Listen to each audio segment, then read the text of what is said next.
Intelligent investor को investment की दुनिया का बाइबल कहा जाता है। दुनिया के सबसे अमीर इन्वेस्टर वॉरेन बफेट ने इसे 19 साल की उम्र में पढ़ा था और उन्होंने कहा है कि ये बुक वैल्यू इन्वेस्टिंग के ऊपर लिखी गई सबसे बेहतरीन बुक है। मैंने इंटेलिजेंट इन्वेस्टर के इंपॉर्टेंट लेसन्स को सिर्फ आप लोगों के लिए 4-5 बार अच्छे से पढ़कर, समझकर, रिसर्च करके इस वीडियो को बनाया है और फाइनली मैंने 5 सबसे इंपॉर्टेंट लेसन्स निकाले हैं इस बुक से। इन लेसन्स को जिसने समझ लिया वो स्टॉक मार्केट में अपना पैसा कभी भी नहीं गवाएगा। अब वीडियो को शुरू करते हैं। Lesson 1, mister market. इमेजिन करो कि आपका एक बहुत ही शानदार कॉफ़ी शॉप है जिससे आप अच्छा खासा पैसा भी कमाते हो और एक दिन आपके पड़ोस में रहने वाला आदमी जिसका नाम मिस्टर मार्केट है वो आपको ऑफ़र करता है 10 लाख रुपए आपके कॉफ़ी शॉप को खरीदने के लिए। आप बोलते हो यार ऑफ़र तो अच्छा है, मैं सोच के बताऊंगा। अगले दिन मिस्टर मार्केट सुबह सुबह फिर से आता है। इस बार उसका शक्ल थोड़ा उदास रहता है और वो आपको बोलता है कि यार तुम्हारी दुकान की ज़्यादा कीमत नहीं है, मैं 50,000 से ज़्यादा नहीं देने वाला। अब आप सोचते हो कि पहले इस बंदे ने 10 लाख रुपए ऑफर किए और अब ये 50,000 रुपए ऑफर कर रहा है। आप वहां से चले जाते हो, उसे अवॉइड कर देते हो। तीसरे दिन फिर से मिस्टर मार्केट आपके पास आता है। इस बार वो बोलता है कि उसने अपना मन बदल लिया है और अब वो आपको 8 लाख रुपए देगा आपके शॉप के बदले। अब मेरा आपसे सवाल है, क्या आप इस इंसान को, मिस्टर मार्केट को सीरियसली लोगे?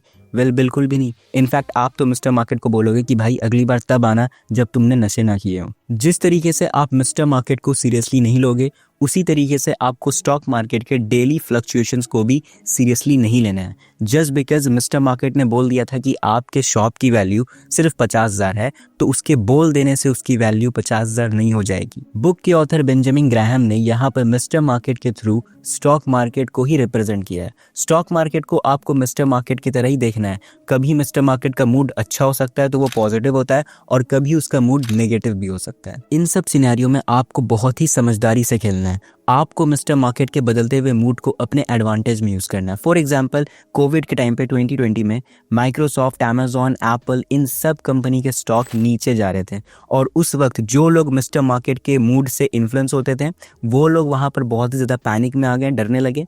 मगर जिन लोगों को मिस्टर मार्केट के मूड से बिल्कुल भी फर्क नहीं पड़ता है उन लोगों ने एक अपॉर्चुनिटी देखा इन सब स्टॉक में पैसा लगाने का। एंड गेस व्हाट, उन लोगों को बहुत अच्छे रिटर्न्स भी मिले क्योंकि उन्होंने कम कीमत में अच्छे कंपनी के स्टॉक खरीद लिए। Lesson 2, stop speculating. इन्वेस्टिंग काम होता है, थॉटफुल होता है और लॉन्ग टर्म के विजन के साथ होता है। इन्वेस्टिंग ऐसा ही है कि आप एक गाड़ी को खरीदते हो क्योंकि उस गाड़ी की क्वालिटी अच्छी है और आपको वो सही कीमत पे मिला है, जबकि स्पेक्यूलेटिंग का मतलब है कि आप गाड़ी को इसलिए खरीद रहे हो क्योंकि आपने आसपास के लोगों से सुना कि अगले हफ्ते उसका कीमत डबल हो जाएगा। एक इन्वेस्टर कभी भी स्पेक्यूलेटर नहीं बन सकता है। स्पेक्यूलेटर जो है वो प्राइस के फ्लक्चुएशन से इन्फ्लुएंस होता है जबकि इन्वेस्टर बिजनेस की वैल्यू को पकड़ता है। स्पेक्यूलेटर शॉर्ट टर्म में पैसा कमाना चाहता है, इन्वेस्टर लॉन्ग टर्म के विजन के साथ आता है। स्पेक्यूलेटर टिप को फॉलो करता है, इन्वेस्टर बैलेंस शीट को पढ़ता है। स्पेक्यूलेटर में लालच होता है, इन्वेस्टर में डिसिप्लिन होता है। एक इन्वेस्टर बनना है तो स्पेक्यूलेटिंग करना बंद करना पड़ेगा। आज से आपको सिर्फ और सिर्फ एज एन इन्वेस्टर कंपनी के वैल्यू को देखना है। आपको मार्केट के फ्लक्चुएशन से कोई भी फर्क नहीं पड़ना चाहिए। .com बबल के टाइम पे जब क्रैश आया था तो अमेज़ॉन का स्टॉक $100 से $5 पे गिर गया था और उस वक्त बहुत सारे लोग घबराने लग गए थे, मगर इन सब के बावजूद भी अमेज़ॉन सर्वाइव कर गया और अच्छा खासा रिटर्न भी उसने अपने इन्वेस्टर्स को दिया। अब सवाल आता है अमेज़ॉन सर्वाइव कैसे कर पाया? इसके पीछे एक ही रीज़न है, क्योंकि अमेज़ॉन के बिजनेस में दम था, जबकि बहुत सारी कंपनी .com बबल के क्रैश के कारण बैंकरप्ट हो चुकी थी। अभी तक मैं आपको लगातार वैल्यूबल चीज़ें सिखाता जा रहा हूँ, वो भी बिल्कुल फ्री में, और मुझे आप लोग से बस एक ही चीज़ चाहिए। आप बस चैनल को सब्सक्राइब करके बेल आइकन पे क्लिक कर दो। मुझे और कुछ भी नहीं चाहिए, मुझे बस आप लोग का प्यार और सपोर्ट चाहिए। फ्यूचर में और भी पावरफुल वीडियोज़ आती रहेंगी। अब आते हैं हम हमारे लेसन नंबर 3 पे, जो कि है margin of safety. Margin of safety का आइडिया बिल्कुल सिंपल है। Don't pay full price for anything, specially for the stocks. क्योंकि आप कितनी ही समझदार क्यों ना हो, चीज़ें कभी भी गलत हो सकती हैं, इकोनॉमी कभी भी फ्लिप हो सकता है, मार्केट कभी भी क्रैश हो सकता है। That's why you need a room for error। मान लेते हैं एक ब्रिज बन रहा है और उस ब्रिज से जितना भी ट्रक गुजरेगा उन सब का वेट होगा 10,000 पाउंड्स। तो क्या ब्रिज का वेट कैपेसिटी सिर्फ 10,000 पाउंड्स रखा जाएगा? बिल्कुल भी नहीं। उसका वेट कैपेसिटी कम से कम 30 से 40,000 पाउंड्स रखा जाएगा ताकि कोई भी गड़बड़ी ना हो।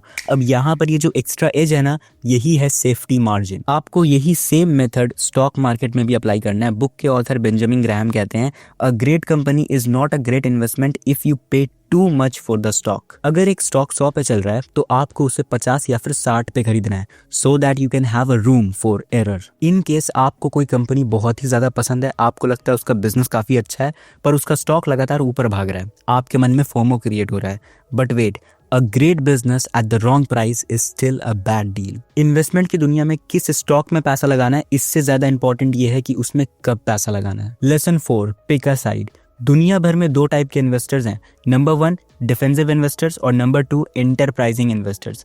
देखो, जो डिफेंसिव इन्वेस्टर्स होते हैं ना, इनके नाम ही से लग रहा होगा कि सेफ्टी इनका टॉप प्रायोरिटी है। ये लोग कम एफर्ट लगाते हैं और जनरली इंडेक्स फंड में इन्वेस्ट करते हैं और एवरेज रिटर्न से भी इनका काम चल जाता है। जबकि एंटरप्राइजिंग इन्वेस्टर्स को एनालिसिस करना पसंद होता है, ये लोग अंडर वैल्यूड स्टॉक को सिलेक्ट करते हैं और इन्हें एवरेज से ज़्यादा रिटर्न चाहिए होता है।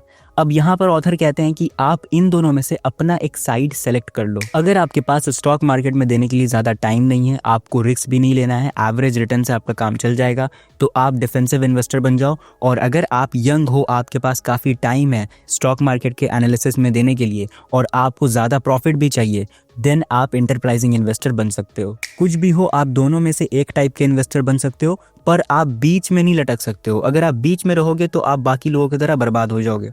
ऑथर ने भी यही कहा है कि लोग जनरली डिफेंसिव और एंटरप्राइजिंग के बीच में रह के बर्बाद होते हैं, क्योंकि वो ट्रेंड को फॉलो करने लगते हैं, गलत डिसीजन ले लेते हैं। Lesson 5, emotional discipline.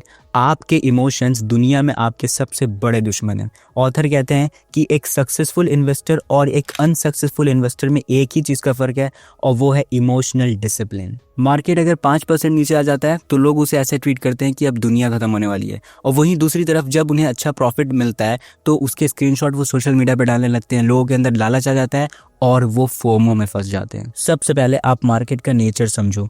.com bubble का क्रैश, उसके बाद सन 2008 का क्रैश, और उसके बाद कोविड के टाइम पे 2020 का क्रैश। मार्केट में उतार और चढ़ाव होना एकदम नॉर्मल है, that's the nature of the market. इन सभी क्रैश के सिनेरियो में वही लोग पैसा कमा के निकलते हैं जिन्होंने अपनी इमोशन को कंट्रोल करना सीख लिया है, जो बिल्कुल भी पैनिक में नहीं आते हैं, जो सब्र करना जानते हैं। Your job is not to control the market, your job is to control yourself and your emotions. All right, अब हम इन सब चीज़ों को समराइज कर लेते हैं। नंबर 1, आपको मिस्टर मार्केट को नहीं सुनना है, आपको अपने एनालिसिस पे भरोसा करना है। नंबर 2, स्पेकुलेटिंग करना बंद करो। नंबर 3, मार्जिन ऑफ सेफ्टी रखो, किसी भी चीज़ का फुल प्राइस पे मत करो। नंबर 4, पिक अ साइड, आप या तो डिफेंसिव इन्वेस्टर बनो या तो एंटरप्राइजिंग इन्वेस्टर बनो। एंड नंबर 5, अपने इमोशन को कंट्रोल करना सीखो। अगर आपने इन 5 चीज़ों को अच्छे से फॉलो किया तो आपको एक वैल्यू इन्वेस्टर बनने से कोई भी नहीं रोक सकता है। इसी के साथ आज के लिए बस इतना ही, मिलते हैं अगली वीडियो में। Always be rich in every part of your life. जय हिंद।